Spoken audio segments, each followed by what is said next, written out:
Ok, muy buen día a todos, esperando se encuentren bien y resguardados en sus hogares. Bienvenidos al foro en línea de hoy, que está titulado como Situaciones Límites, Reflexiones en torno a la pandemia, de la mano de la profesora María Fernanda Guevara, quien es doctora en filosofía por la Universidad de las Islas Baleares. Además, posee un diploma de estudios avanzados en sociología por la Universidad Pública de Navarra. Es magíster en filosofía de la Universidad Simón Bolívar y además es licenciada en filosofía por la Universidad Católica Andrés Bello. Tiene una amplia experiencia de 24 años como investigadora y docente universitaria, tanto en pregrado como en posgrado. Está enfocada en la filosofía práctica para determinar el aporte real y práctico de dicha disciplina en la construcción de un mundo más humano. En la Escuela de Ciencias Sociales se ha desempeñado también como profesora en las cátedras de Filosofía Social y Política, Teorías Políticas y Sistemas Políticos Comparados. Entonces, bueno, muy buenas tardes, profe, bienvenida. Muchísimas gracias por estar con nosotros el día de hoy. No, Gracias a quienes se gracias. han conectado, a quienes están como espectadores ahorita, y si conocen a alguien que no se ha podido conectar, bueno, y no se va a poder conectar, le comentan que posteriormente este video va a estar en nuestro canal de YouTube, Sociología UCAP. Bueno, también para recordar que si tienen alguna pregunta, la pueden hacer en la cajita de abajo de preguntas y respuestas, y si hay alguna duda o algún comentario, lo pueden colocar en el chat. Entonces, bueno, profe. Muchísimas gracias, Adriana. Gracias por la presentación y gracias por la invitación a mi escuela de sociología, a quien quiero tanto como escuela y por todas las personas. Gracias a ti, Adriana, como coordinadora excepcional que me ha acompañado durante estas semanas para poder estar hoy aquí, e igualmente a su directora, Clemencia, que siempre está a la mano igualmente. Y por supuesto, gracias a los que se han conectado y a los que llegarán. Y bueno, luego de mi agradecimiento, espero que las reflexiones que les traigo hoy les sean útiles. He intentado hacer algo que transite a nivel teórico con las experiencias que hemos estado teniendo estos meses, por eso la llamé la exposición de hoy Situaciones Límites, ¿no? Porque independientemente de cómo hayamos vivido estos meses de confinamiento y cómo nos encontremos, vale la pena definir qué entendemos por situación límites, también para comprendernos a nosotros mismos y muchas situaciones que hemos tenido que enfrentar. Por lo tanto, la aproximación que les traigo el día de hoy surge de la experiencia vivencial, como suele ser mi aproximación teórica, pero a su vez les traigo material a partir del cual poder ir más allá de esa reflexión puntual. Bueno, dicho esto, nuevamente gracias y voy a comenzar. Digamos, las ideas claves que vamos a trabajar el día de hoy son las que pueden leer en estos momentos en la pantalla. Vamos a ver primero la aproximación al COVID en los más vulnerables, las situaciones de violación de derechos humanos que han padecido, repito, los más vulnerables en estos meses. A partir de allí, es decir, desde esa situación concreta y desde esos dolores puntuales de seres humanos que han tenido que vivir esta emergencia y con mayor radicalidad que otros, voy a definir teóricamente, a partir de la filosofía existencialista de dos autores, de Jasper y Sartre, qué entendemos por situaciones límite, pero voy a ir un poco más allá, voy a aportar a partir de mi propia experiencia qué podemos entender por situación límite. A partir de allí voy a ubicar teóricamente dentro de la historiografía de la filosofía los diversos existencialismos. No voy a entrar en detalle puesto que obviamente eso lo pueden encontrar dentro de cualquier texto de historia de la filosofía. Sin embargo, me interesa llegar a la noción de prójimo cercano para tender el puente y hablar, a la luz siempre de la pandemia, qué implica la autenticidad y la mala fe en situaciones límites, es decir, cómo nos comportamos o nos dejamos de comportar, o qué oportunidades éticas tenemos de comportarnos mejor como personas a partir de esta reflexión que les voy a traer de la autenticidad. Para finalizar, digamos que les traigo una propuesta, la propuesta de la perspectiva itinerante para superar las reflexiones cómplices o los problemas de la mala fe que podemos enfrentar cuando estamos en situaciones límite. Y concluiré con la actividad docente en tiempos del COVID, la maravillosa experiencia que he vivido y además que me permite estar hoy aquí con ustedes. Es decir, que luego de tanto dolor y dificultad, también en estas situaciones límites se pueden dar oportunidades a partir de las cuales hallar salidas constructivas para todos como sociedad. Y bueno, la universidad, y en este caso la Universidad Católica Andrés Bello, es un vivo ejemplo de lo que significa asumir el reto de seguir adelante, inclusive en situaciones tan duras y ásperas como las que estamos viviendo. Muy bien, dicho esto, repito, cualquier pregunta, como bien lo señaló Adriana, la pueden ir colocando en el chat, ¿sí? Muy bien, estas serían las ideas claves. Entonces, a partir de aquí, vale decir que la contextualización es la pandemia que estamos padeciendo. Y para ello, entonces, vamos a ubicarnos y fíjense, ubicarnos definiendo la enfermedad conocida como el COVID-19, que continúa extendiéndose por el planeta y que ha infectado a más de 10 millones de personas. Pero fíjense, esos son cifras que pudiéramos estar tentados a cosificar, ¿correcto? Fíjense que la cantidad de muertes padecidas es muy alta y repito, el problema de estas situaciones que nos desbordan es que podemos correr el riesgo de querer tomar distancia, una distancia, ¿por qué y para qué? Bueno, una distancia que nos permita mantener el equilibrio, que nos permita no perder la seguridad que implica una situación conocida. Entonces, por ello, es sumamente importante que ante esas situaciones que nos desbordan, mantengamos lo que en la filosofía que les voy a proponer hoy, la aproximación filosófica que les propongo hoy, que es la existencial, lo importante es mantener la reflexión lúcida para cuidar nuestra humanidad, es decir, para no desensibilizarnos, sino más bien tener y buscar las herramientas con las cuales mantener nuestra sensibilidad y poder responder como la situación lo amerita. ¿Por qué? Porque fíjense, vamos delineando la situación límite. Cuando estamos en este tipo de momentos en la vida en que la condición humana se vuelve aún más vulnerable, tenemos miedo. Las emociones que nos embargan son miedo y obviamente del miedo buscamos es defendernos y corremos el riesgo entonces de ver al otro en función de alguien que me puede hacer daño, dado que hay padecimiento y sufrimiento, ¿no? Obviamente eso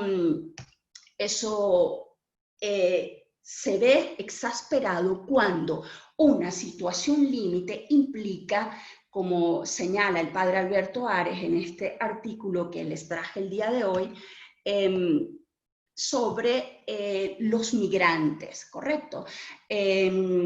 cuando se vive una situación límite que ya de por sí implica vulnerabilidad, se exaspera dicha vulnerabilidad cuando las condiciones, no solamente existenciales, que corresponden a mi afectividad, a la condición humana, aquello que me permite ser o no ser en tanto existencia, sino que está referida a las condiciones materiales, a lo que me permite a mí satisfacer las necesidades básicas que como ser humano tengo que tener satisfechas para poder tener una vida plena. Cuando no tengo esas condiciones, entonces la vulnerabilidad se ve engrandecida, mi vulnerabilidad como ser humano, es decir, el peligro sobre mi ser se exaspera y entonces la situación límite se vuelve aún mayor. ¿Por qué? Porque precisamente la condición, entre comillas, material que me podría proteger a mí para poder sobrellevar una situación límite, por ejemplo, que implica tener satisfechas las necesidades básicas de alimentación, de comida, de salud, de resguardo. Cuando no tengo eso, se exaspera aún más lo que entendemos por situación límite. Entonces, fíjese, estas cifras son realmente muy dolorosas cuando pensamos, acuérdense, cuando tenemos en la mano la convicción que no son solo números, son personas concretas. Y entonces, obviamente, la migración, y en el caso de Venezuela lo sabemos que estamos padeciendo una migración forzada, la migración exaspera, repito, las condiciones de vulnerabilidad y por tanto las situaciones límite implican el padecimiento constante, es decir, no es una situación límite puntual que pueda vivirse en un determinado tiempo, sino que, fíjense, la temporalidad, la noción de espacio y tiempo, dos principios fundamentales para vivir la existencia con más seguridad, que significa tener el resguardo del tiempo y del espacio, se alteran. ¿Por qué? Porque no tengo aquello que me permite desarrollar mi humanidad con plenitud. Entonces, fíjense, 763 millones de migrantes internos en todo el mundo y 272 millones de migrantes internacionales. Fíjense que no solamente eso tiene ya de por sí, carga consigo una experiencia de dolor. ¿Por qué? Porque la migración siempre supone tener que salir, en estos casos de migración forzada, obviamente, tener que salir. ¿Por qué? Porque se está padeciendo una situación en la cual yo, como sujeto, como persona, y en relación con mi familia, no veo ni en el presente ni en el largo plazo seguridad para que mis derechos fundamentales como ser humano se vean protegidos, ¿no? Entonces, fíjense que no solamente tienen que ver con los migrantes internacionales o internos, sino 26 millones son refugiados, hay desplazados internos 41 millones y 3,5 millones solicitantes de asilo. Lo que quiero que veamos en la tarde de hoy es el dolor que implican estas cifras porque son personas concretas y a eso precisamente y en ese punto preciso es donde quiero circunscribir la pandemia que estamos padeciendo. Fíjense, el coronavirus pone a prueba todo sistema de salud para aún más, fíjense, ya en situación normal, pero aún más para refugiados, como señala aquí ACNUR, y que los desafíos en el ámbito regional para América Latina son aún mayores precisamente para las personas refugiadas y migrantes de Venezuela. Muy bien, digamos que como punto de partida de nuestra reflexión, entonces, nos tocaría filosóficamente definir qué estamos entendiendo por situación límite. Muy bien, la situación límite, como bien señalo en como viene reflejado en la lámina, alude a situaciones en donde irremediablemente vivo mi finitud como ser humano. Finitud como carencia, como imposibilidad, como impotencia muchas veces, ¿no? Como amenaza, como aquella situación en donde me siento aún más vulnerable, o es más, en donde descubro que soy vulnerable. Primero, y no solamente eso, sino que la situación límite implica que como ser humano, como persona, descubro mis límites y que debo luchar para que esos límites no sean limitaciones, sino que los límites me lleven a superar aquello que me está haciendo sentir vulnerable, no solamente a mí, sino a los míos. Es decir, necesariamente la situación límite supone una toma de postura, una actitud frente. Yo puedo escoger frente a la situación límite, la derrota o la templanza y la fortaleza que me llevará a salir adelante. Pero cuidado, no caigamos en lo que podría decirse dentro del ámbito de la filosofía una postura idealista o en el voluntarismo. No.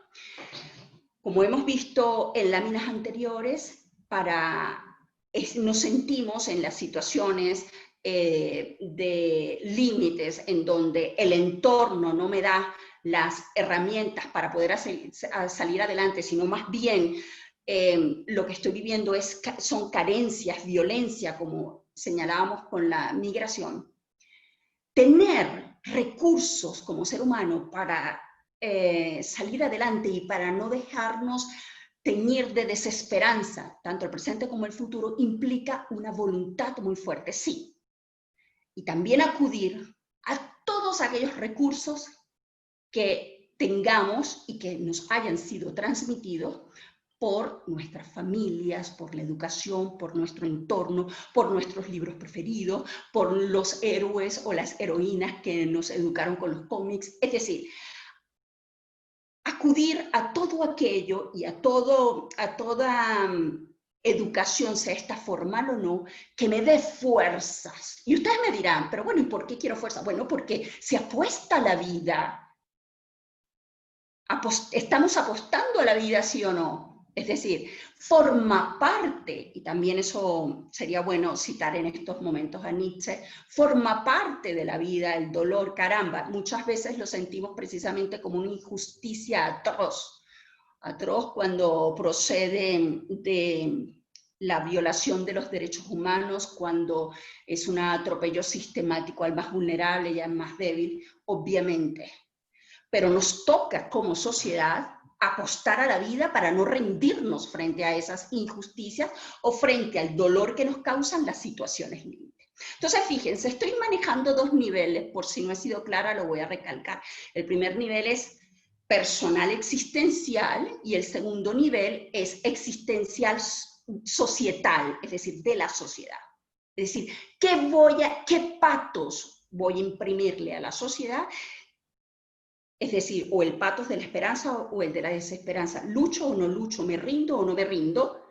Pero ese patos procede necesariamente de lo que los individuos hayan hecho consigo mismos. Y lo que los individuos hayan hecho consigo mismos a nivel de la sociedad, o sea, a nivel personal, disculpe, procede no de la nada, no viene dado por naturaleza, sino que es un constructo sociocultural que se transmite a través de la educación, sea esta en familia, sea en aulas como esta, sea a través de nuestros profesores, repito, sea a través del cómics preferido de los héroes que vi de pequeño, sea la música que escucho, sea la telenovela o la película que me ha configurado y que me configura. ¿Correcto? Entonces, claro, apostar a la plenitud del ser, tanto a nivel personal como societal, requiere esfuerzo y obviamente construir requiere la lucha del día a día requiere una apuesta, requiere vencer miedos, vencer emociones, pero repito, lo importante, lo que quiero que quede claro y más en un aula de sociología, es que las condiciones materiales suponen un punto muy importante para tener dichas herramientas para poder salir. Sin embargo, no son suficientes, es decir, yo puedo tener condiciones materiales y sentirme derrotado y no salir adelante, ¿correcto? Entonces, ese equilibrio del ser tiene que ser nutrido a través de las aulas de educación como en las que estamos. Obviamente los diversos existencialismos, sean ateos o cristianos, obviamente la corriente existencialista surge, digamos, la pregunta por el ser concreto o por la persona, es una respuesta dentro del ámbito de la filosofía a la filosofía idealista hegeliana, y es el intento de rescatar al hombre concreto, es decir, no perdernos en grandes sistemas, sino que lo que sea el sentido del universo, de la existencia, pasa por mi persona particular. Es decir, tengo yo primero que hacerme los cuestionamientos, transitar por los caminos de mis dolores, de mis alegrías, de mis reflexiones, de las reflexiones que tengo conmigo mismo, con el otro, con lo que me rodea, para luego llegar a lo que la filosofía pretende llegar, digamos, la tradicional, la clásica, la de los grandes sistemas, que a responderse la pregunta por el ser, por el sentido, aludirá a universales. Sea universalizable, sea universal o no, el existencialismo lo que propone es que no puede borrarse la persona concreta.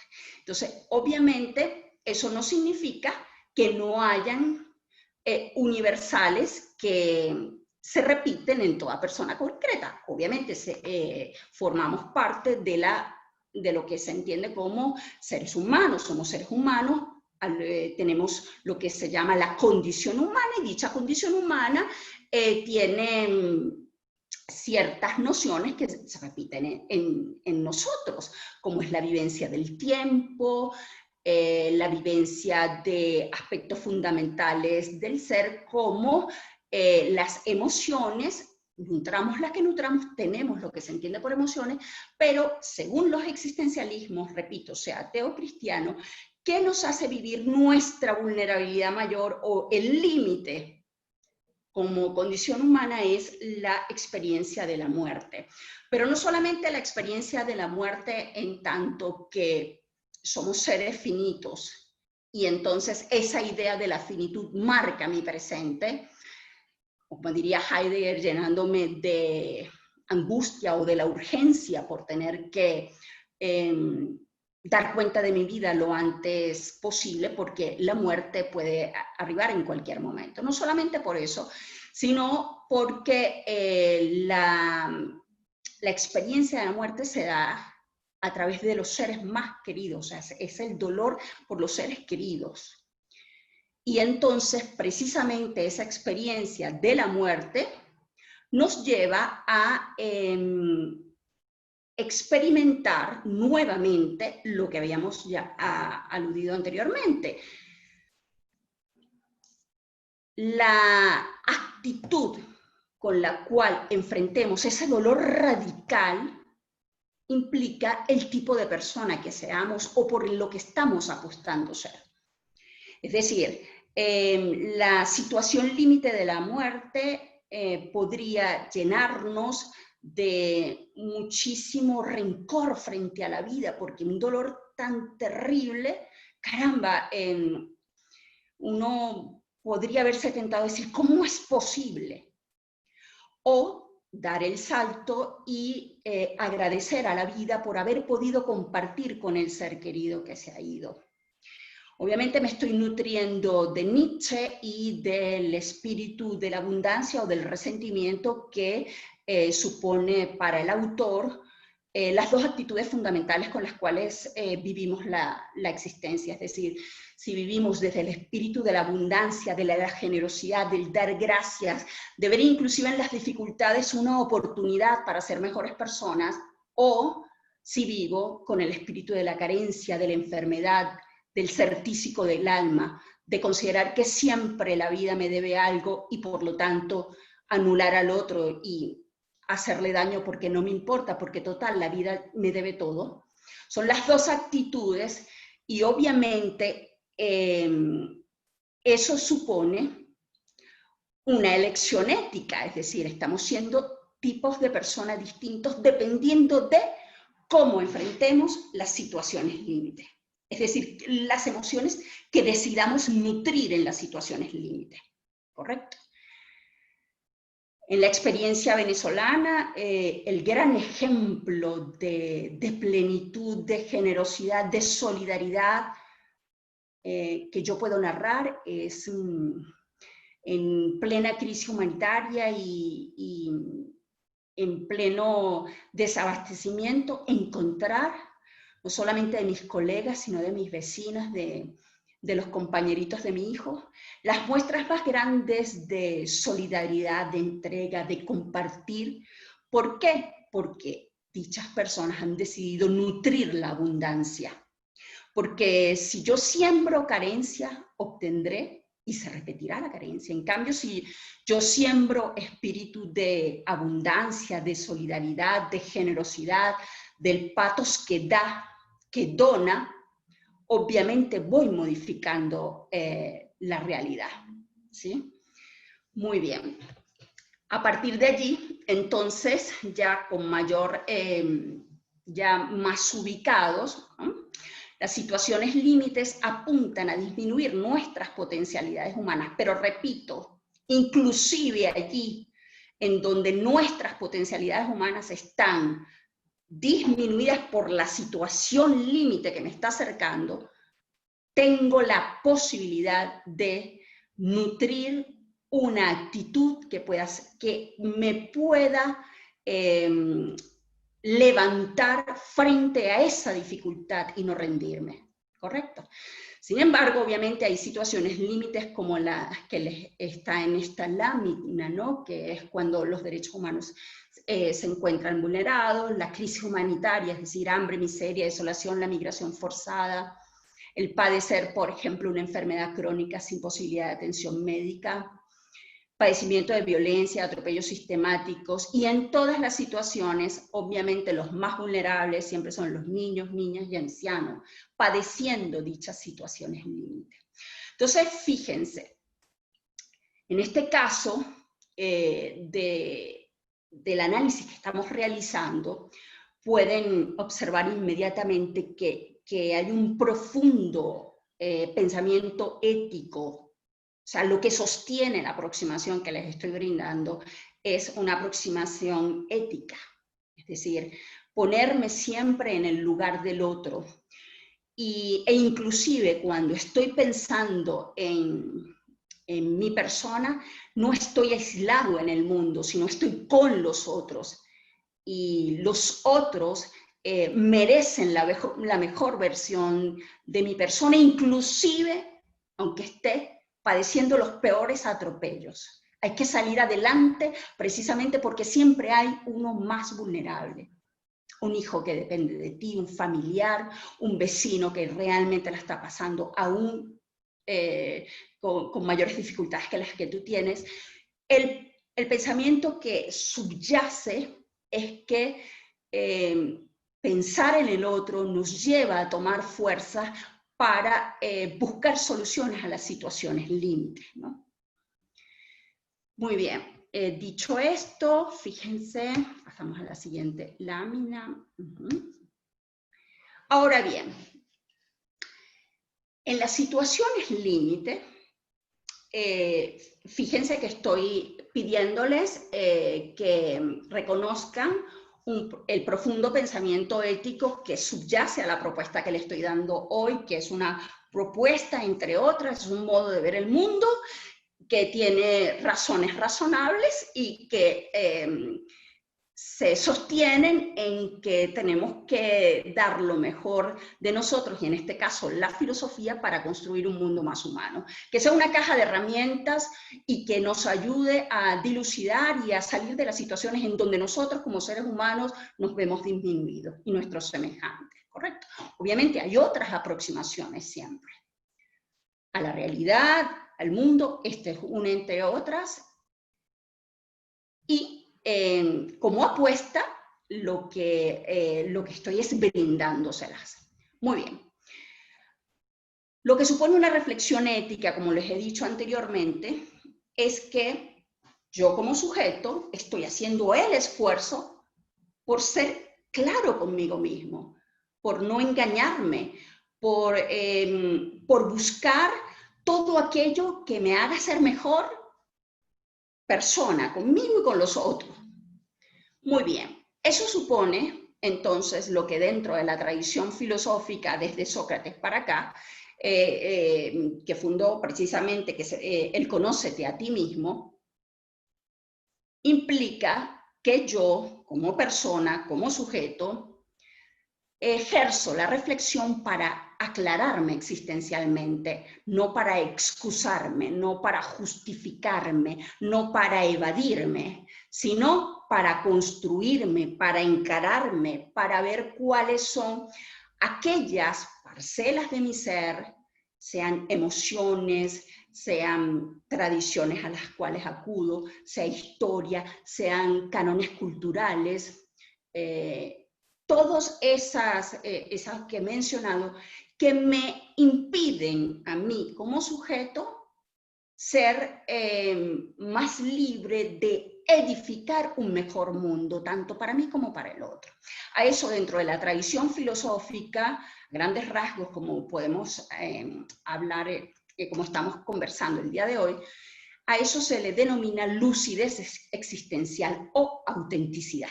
Es decir, ser auténtico consigo mismo, con el otro, implica que yo hago un esfuerzo de honestidad, de apertura hacia mí. Obviamente, para ello, nuevamente, la educación me debe otorgar las herramientas para que yo pueda, como sujeto, como individuo, como persona, ejercer una reflexión crítica sobre mí para poder dilucidar aquello que me impide ser honesto conmigo o con el otro.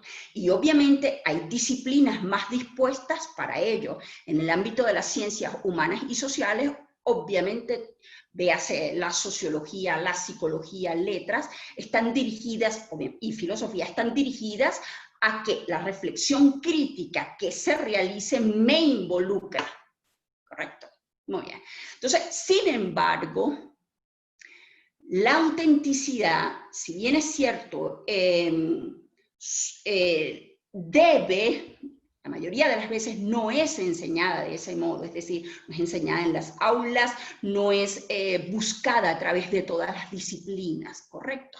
Y entonces, el sujeto, la persona, no ejerce sobre sí, a través de la educación que le han dado, no ejerce sobre sí esa reflexión lúcida, sino que se justifica a través de, repito, cánones culturales, la educación que recibió, las heridas que tiene, que repite y que dice que no puede superar porque ya las tiene. Es decir, se estanca, se cosifica el ser humano y tiene sobre sí lo que Sartre llama una actitud negativa sobre sí. Es decir, me impido a través de esa reflexión cómplice, que es lo contrario a autenticidad, esa reflexión cómplice, me impido la libertad de seguirme construyendo, no solamente para mí, sino no solamente para mi beneficio, sino para el beneficio de todos aquellos que me aman, que me quieren, que esperan de mí, es decir, los otros significativos, la sociedad, en la profesión que decido ejercer. Porque la autenticidad como tal, es decir, lo que busca esa reflexión lúcida sobre sí, es que yo pueda ser la mejor versión de mí mismo en donde esté y en lo que haga. Y que dicha versión mejor de mí mismo supone que yo ayudo al otro. que yo ayudo al otro, sirvo al otro para que pueda crecer como persona. Me pongo al servicio en el mejor sentido del término de la educación, que significa liberar al otro de aquello que lo oprime, de aquello que lo niega como ser humano. Y por lo tanto, hay un cultivo de la sensibilidad muy importante. Empatía, una razón encarnada, un compromiso con el otro. Contextualizado en lo que estamos hablando hoy, cuando yo me niego esa lucidez o esa reflexión clara sobre mí, yo estoy siendo de mala fe, como diría Sartre, ¿verdad? Estoy huyendo de mi libertad, me cosifico, me justifico y me lavo las manos conmigo mismo y con el otro. Y eso trae como consecuencia no solamente dolor, sino negación de mi persona y del otro. ¿Por qué? Porque no me comprometo ni conmigo mismo ni con el prójimo. Por lo tanto, el prójimo me deja de interesar, como les coloqué aquí en la lámina, y entonces la mala fe se utiliza también para no comprometerse en las situaciones límites del prójimo. Yo no sé qué hacer, yo no puedo ayudar, mira, no. Claro, eso también tiene una explicación que un psicólogo profesional podría ahondar muchísimo más que lo que yo les estoy ofreciendo hoy, que es una forma de no querer tener la cercanía con el otro por el dolor que le produce.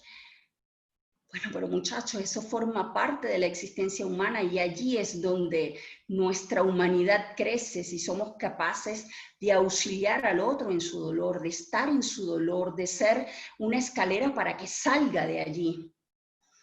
Entonces, obviamente, nuestra grandeza como seres humanos es que podamos cultivar la autenticidad en situaciones límites y poder superar cada vez esa, entre comillas, tentación de querer evadir la responsabilidad que tenemos con los otros seres humanos y con nosotros mismos. ¿Correcto? Y de ese modo sembrar en el mundo esperanza aun cuando haya tanto dolor en el mundo. Pero se trata de no rendirse frente al dolor. Y bueno, precisamente si logramos tener esa reflexión lúcida que alude a la autenticidad, a lo que nos permite crecer como seres humanos, tenemos la posibilidad de construir la mirada solícita, es decir, de buscar al otro, de sentir que crecemos sí y solo sí estamos con el otro. Son, repito, maravillosas las experiencias que tuve en Venezuela, de auxilio, de ayuda, de bondad, de generosidad conmigo y con mi hijo, en una situación límite, pero no solamente allí en Venezuela, sino aquí en plena pandemia he podido ser el testigo de extraordinarias redes humanas que se han tejido. Y sé que en el mundo, y ustedes también deben tener dicha experiencia. Fíjense que estos meses en el cual he estado activa, porque la universidad en la cual estoy actualmente es una universidad que es online y todos mis estudiantes son maestros de escuela. Es extraordinario ver lo que las fortalezas que ellos no sabían que tenían con tal de ayudar a sus estudiantes a que no pierdan el año.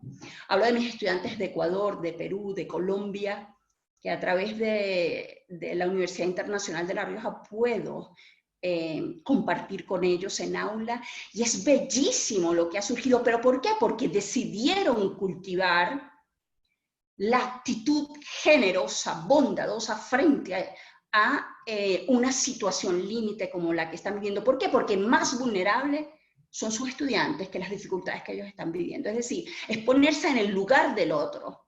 Y es bellísima, son bellísimas las experiencias que me narran precisamente por lo satisfechos que están consigo mismos por haber dado la talla, por decirlo de algún modo, y por seguir cultivando ese ser que implica el crecimiento con el otro, ¿sí? Y eso supone una mirada solidaria, estar con el otro y de esa manera crecer como persona.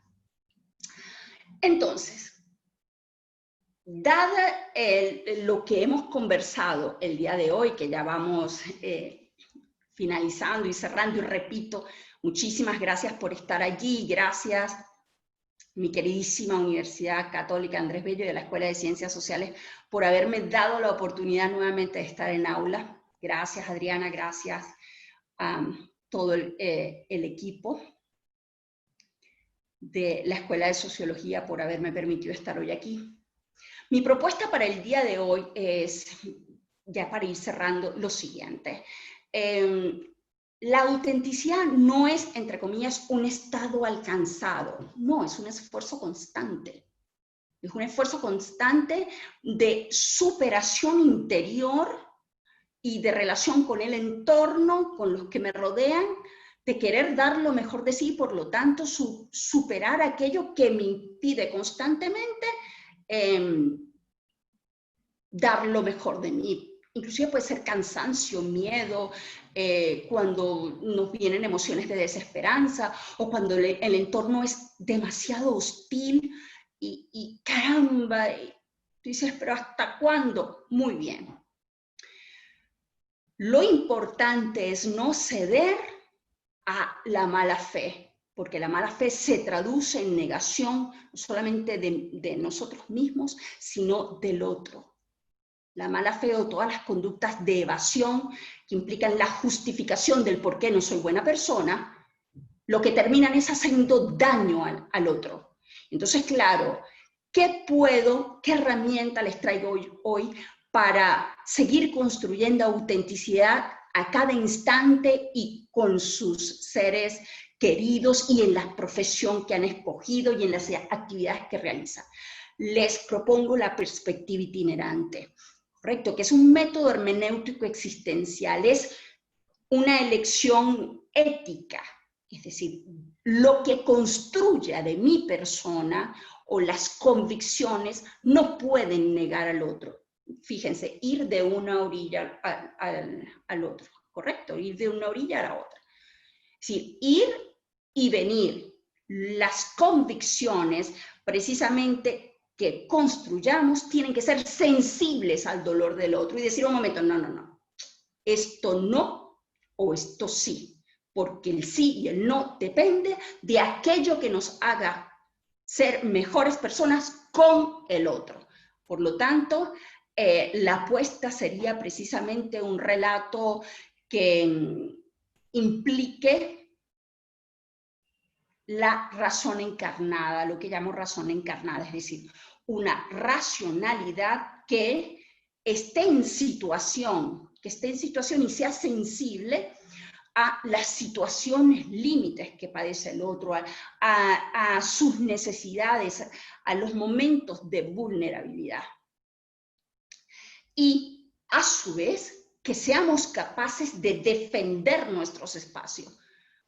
Es decir, fíjense, una cosa es situación límite y otra cosa es limitar, es decir, poner distancia cuando efectivamente el otro se comporta como un ser que tú no le importas, es decir, que te quiere atropellar, vulnerar tus derechos. Entonces, claro, supone una construcción constante de fortalezas. Entonces ustedes me dirán, caramba, profesora, ¿cómo hago para nutrir la perspectiva itinerante?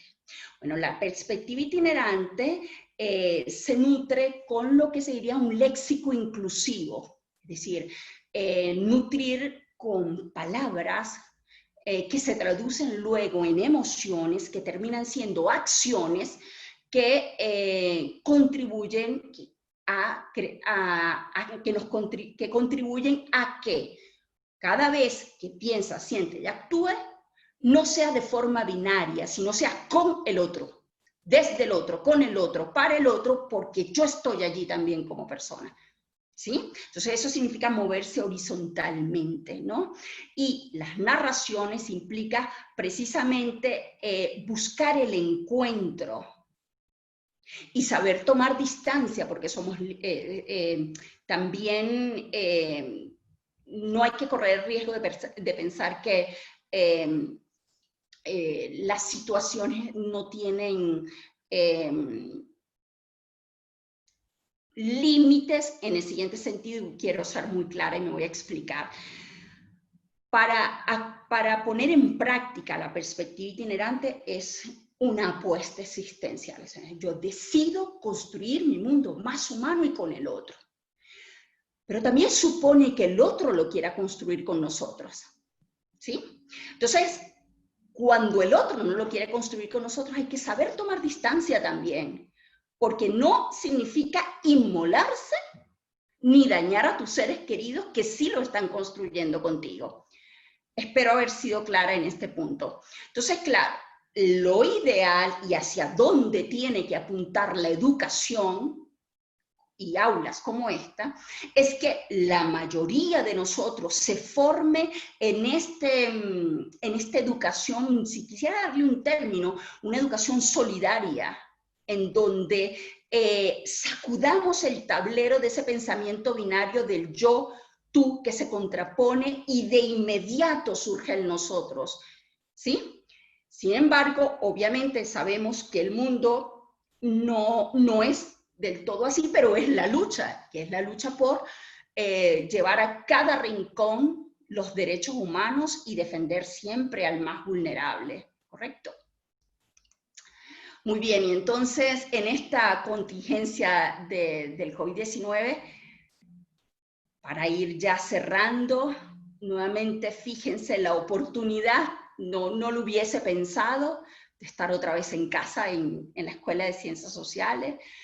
Y eso podría darnos entonces precisamente la idea que no debemos descansar hasta hallar salidas en nuestro entorno cuando estamos frente a una situación límite y que jamás, jamás en nuestro pensamiento y en nuestras acciones el otro se desdibuje. Más bien tiene que ser el centro y el norte de nuestras acciones.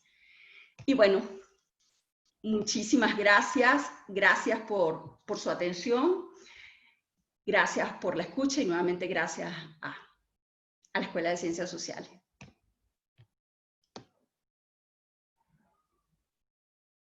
Adriana. Excelente, profe. Sí, por acá estoy. Excelente, de verdad. Muchísimas gracias por toda la información y el contenido tan valioso que nos ha dado hoy, ¿no? Y sobre todo cómo utilizarlo también.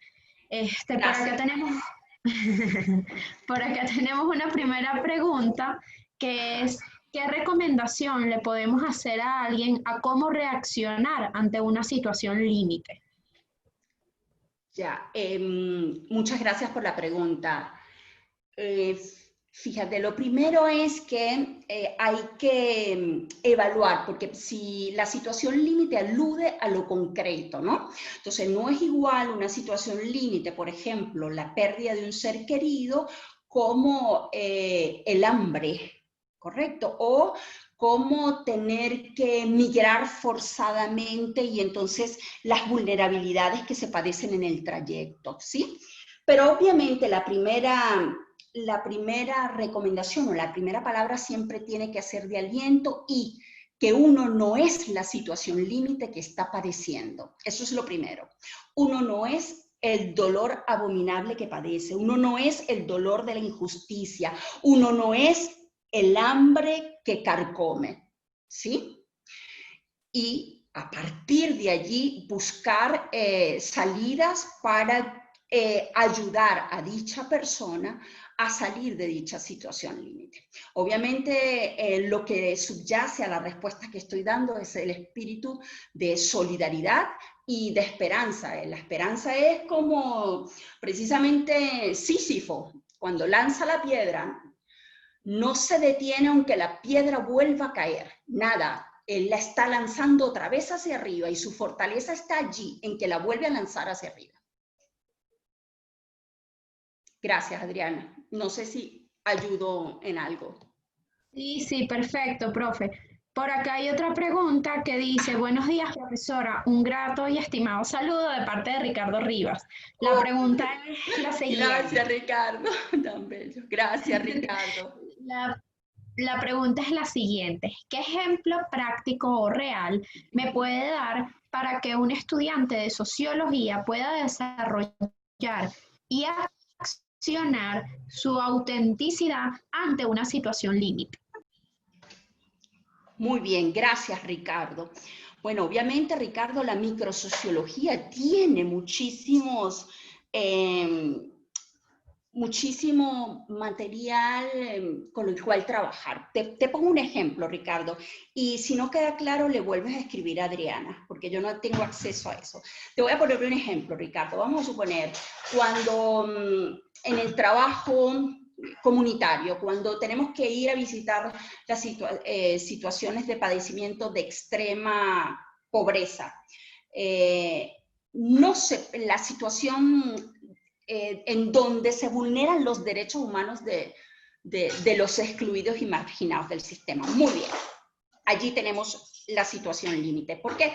Porque por definición eso no debería estar aconteciendo, porque todo ser humano merece vivir, desarrollarse a plenitud, ¿correcto? ¿Qué significa ser auténtico allí? Luchar por que se den esas condiciones, Ricardo. ¿Qué sería una reflexión cómplice? Empezar a traer justificaciones del por qué están así. Y no luchar, y no buscarle las herramientas para que puedan crecer y satisfacer aquello que está vulnerando sus derechos, o sea, eliminarlo. No sé si me expliqué, Ricardo, y te pido que le digas a Adriana. O sea, ese es un caso concreto en donde el sociólogo no se puede escudar en teorías que expliquen y den por sentado que la realidad es así, ay caramba, que hay unos que tienen y otros que no.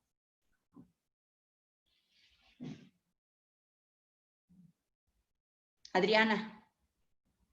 Ah, perfecto. Pensé que era que se me estaba quedando pegado, por eso no quería interrumpir. No, Bueno, quiero saber si Ricardo le quede claro o si Ricardo quiere que aporte más. A ver. bueno, Ricardo, si tienes algún comentario también lo puedes colocar en el chat. Bueno, profe, para ir avanzando con la otra Sí, pregunta que ok. está por acá, Ok. la siguiente pregunta es, ¿qué pasa con mis prioridades ante una situación límite? Muy bien, entonces, primero que nada habría que definir prioridades y me imagino que tienen que ver con necesidades básicas. No sé, tendríamos que definir qué se entiende como prioridades, pero por supuesto una situación límite por definición trastoca aquello que yo sentía como prioridades. ¿Correcto?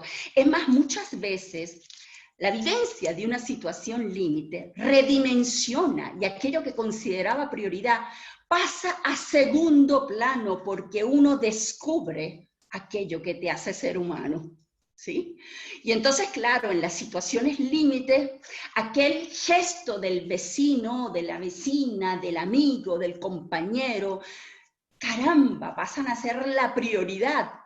Inclusive una sonrisa cuando tú estás agotado, pero esa sonrisa de un niño te da la fuerza para seguir adelante.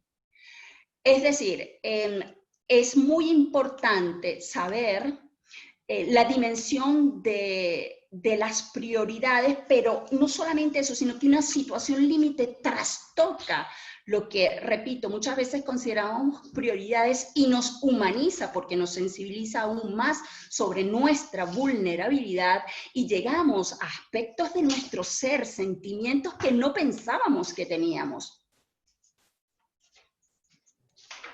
Excelente, ¿Sí? profe. De verdad, Gracias. muchísimas gracias. Por acá hay otra pregunta de Juan Carlos Tacoa que dice, ser auténtico pasa por superar el miedo y ser ese superhombre de Nietzsche. Hola Juan Carlos, gracias Guayana por estar aquí, qué bonito, gracias, gracias. Mira Juan Carlos, bueno, supone sí, superar lo que Nietzsche llama el hombre del rebaño, ¿no? Y entonces tener lo que se llama la moralidad del señorío. Pero cuidado porque no solamente eso, porque en Nietzsche se desdibuja la presencia del otro, como se las estoy ofreciendo yo hoy aquí, Juan Carlos. Sin embargo, sí pasa por allí. ¿Por qué? Porque, bueno, pasa por tomar una postura crítica frente a valores que, mira, que me parecían hasta tibios, porque me lo transmitieron y no me los sudé, no me los gané con fuerza, no procedió de mi dolor y de transitar por esos desiertos. Es decir, esa autenticidad o esa luz sobre nosotros mismos, muchas veces, Juan Carlos, y creo que espero haber sido clara el día de hoy, muchas veces significa que hemos transitado por experiencias muy dolorosas, pero cuidado, esas experiencias dolorosas... En un escándalo de seguridad. Perdón, es que se conectó algo. Ajá, esas experiencias dolorosas no nos secaron, no nos volvieron seres carentes, sino que nosotros precisamente crecimos en abundancia. Y repito, descubrimos parcelas de nuestro ser que no sabíamos que teníamos, y esa fuerza y esa vitalidad sí sería, Juan Carlos, ya para ir cerrando tu pregunta, y nuevamente gracias por estar aquí, sí aludiría a lo que señala Nietzsche como vital, o sea, nutrir la vida, apostar a la vida y decirle no a la muerte en tanto carencia, en tanto aquello que nos seca como seres humanos. Gracias, gracias. Excelente, profe. Por acá Jaime Mora tiene una pregunta. Es increíble, bueno, primero es increíble escucharla y segundo que ante la perspectiva, alguien que sea causante de la situación como el hambre, por ejemplo, ¿forma parte de la situación límite o no? ¿Y cómo se llamaría a ese sujeto? Muy bien. Qué alegría, Jaime, no, estoy demasiado feliz. Gracias por estar aquí a mis estudiantes de Sociología de la Católica. Gracias, Jaime. Bueno, entonces fíjense, alguien que produce la situación límite, o es decir, la carencia, obviamente está imponiendo un sistema de dominación, está atropellando al otro, está vulnerando sus derechos porque tiene el poder como dominación, cuidado, porque el poder también puede ser, Jaime, precisamente el poder para ejercer acciones buenas y crecer, como por ejemplo el poder que tiene la universidad de hacernos crecer como seres humanos a través de las aulas, ¿correcto? Eso es poder para construir, pero el poder para destruir es dominación, ¿no? Entonces, obviamente, forma parte de la situación límite, no padece la situación límite, pero la genera, ¿sí? Sin embargo, podríamos hacernos una pregunta, Jaime, ¿qué tan humano en cuanto a construido, cuidado que todos somos seres humanos, qué tan humano en tanto que humaniza es una persona que contribuye o que dirige la hambruna de un pueblo? Obviamente estamos hablando de una persona que se ha deshumanizado, pero es ingenuo pensar, Jaime, también en una sola persona. Eso ya se forman parte estructuras, yo diría más que todo estructuras de dominio, ¿sí? No sé si fui clara, Jaime. A ver, también pregúntale a Adriana, a ver si he sido clara. Exacto. qué alegría. También puedes comentar por el chat. Gracias. A ver si por acá queda alguna otra pregunta, profe. No, todo por acá bien. Bueno, sinceramente estoy muy conmovida, muy agradecida. Nuevamente gracias a la Escuela de Ciencias Sociales, a mi queridísima Católica, mi universidad, por la oportunidad que me han dado el día de hoy de estar otra vez en casa. Profe, por acá Ricardo colocó una pregunta. Sí, dígame, Ricardo. ¿Cómo ve en un futuro la educación? ¿Qué retos tienen por delante los docentes? ¿Será que tienen que rediseñar su autenticidad para afrontar esta situación? También me gustaría que hablase un poco de su experiencia como docente. Gracias, Ricardo. Bueno, fíjate, Ricardo, obviamente los docentes han sido, digamos que en esta pandemia, unos de los cuerpos colegiados que han tenido que rehacerse a la marcha igualmente. Te lo digo por la experiencia que he tenido, que maravillosa en la Universidad Internacional de La Rioja, que es precisamente ver cómo no se rindieron ante esto. Inmediatamente buscaron salidas, redes, y cuidado que estoy hablando de maestros que la mayoría están en zonas rurales, trabajan con desplazados, muchos con migrantes venezolanos desplazados, con niños que no tienen recursos tecnológicos para poder estar en aula, que no tienen las competencias digitales, docentes que no tienen las competencias digitales, pero precisamente porque es tan claro que su vocación implica el ejercicio de la autenticidad, es decir, revisarse a sí mismo y decir, ¿qué debo hacer para que esto marche? No buscar justificarse, oye, mira, llegó la pandemia, lo siento. Oye, no, sino, ¿qué es lo que yo tengo que hacer para poder enfrentar esta situación y dar lo mejor de mí y que mis muchachos no se queden sin clase? ¿Lo ves? Entonces, claro, eso supone una fortaleza y cuidado, no estoy diciendo que no sea difícil, sí que lo es, pero dicha dificultad se supera si tenemos el pathos guerrero, la arete, que se nutre precisamente del amor que tenemos por nuestra profesión, por aquellos que dependen de nosotros, por lo que nos importa dejar y construir en el mundo, ¿sí? Entonces, bueno, fíjate, Ricardo, que supone rehacerse a la marcha y no evadir ni buscar una excusa para no hacerlo, sino más bien, nada, decidir nutrir el coraje y no darle de comer al miedo.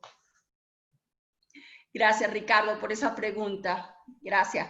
Excelente, profe. Bueno, ahora sí estamos listos, de verdad. Muchísimas gracias, profe, por su participación con nosotros en este foro en línea de hoy. De verdad ha sido, digamos, un aporte bastante valioso, no solamente para quienes estuvieron hoy como espectadores, sino también para quienes podrán verlo posteriormente en nuestro canal de YouTube, Sociología UCAP, ¿no? Entonces, bueno, darle las gracias a ustedes, a quienes estuvieron hoy como oyentes de este foro en línea, y bueno, Centro de Estudio en Líneas de la Universidad. Y bueno, profe, siempre a la orden por acá.